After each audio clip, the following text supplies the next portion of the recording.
This is CJ Stott with the Utah County Real Estate Information. Today I would like to talk to you about some of the reasons why people are confused about being represented by an agent in a transaction as a buyer.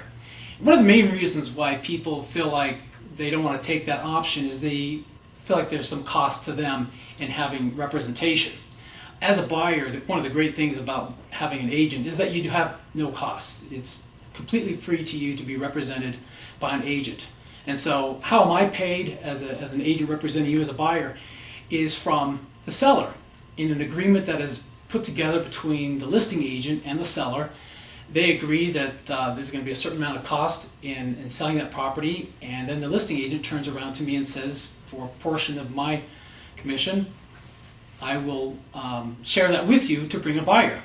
And so you have no cost in being represented. One of the other myths is that people think that if they are represented, that they'll be able to take that commission that would have been used with representation, and that they can use that in the transaction somehow. And that is not true, because what happens is the listing agent then keeps 100% of that commission instead of sharing it with the buyer's agent. And so for you as a buyer's agent, for you as a buyer, there's no reason why you wouldn't want to use an agent. One of the other reasons why people think that using an agent wouldn't be to the benefit is they feel like there's a loss of control, that there will be things negotiated that they don't wish or wanted in the transaction. Now, let me show you, this is a purchase contract. It's about 6 pages, and this actually has a lot of the items that will help protect you as a buyer and some items that will help the seller. And at the bottom of each page there's initials and dates. In some cases there's actually signatures.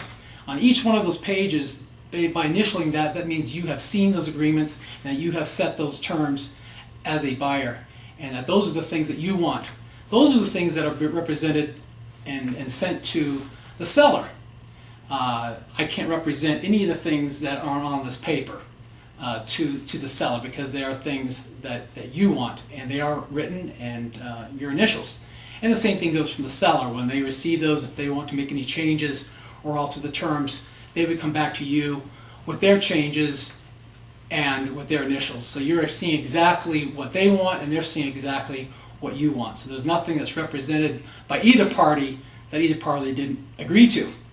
If there are things in the contract that you want, then we have what is an addendum. We can add all sorts of things to the contract. And this, going back and forth with the contract, will happen many times until both of you come to an agreement. So there is no loss of control. Both of you know exactly what each other wants until you come to an agreement. Hope that helps you. There are many more things as a buyer's agent I will do for you, and you watch for a video that will explain what that is. I'll be glad to help you. Thanks, and good luck.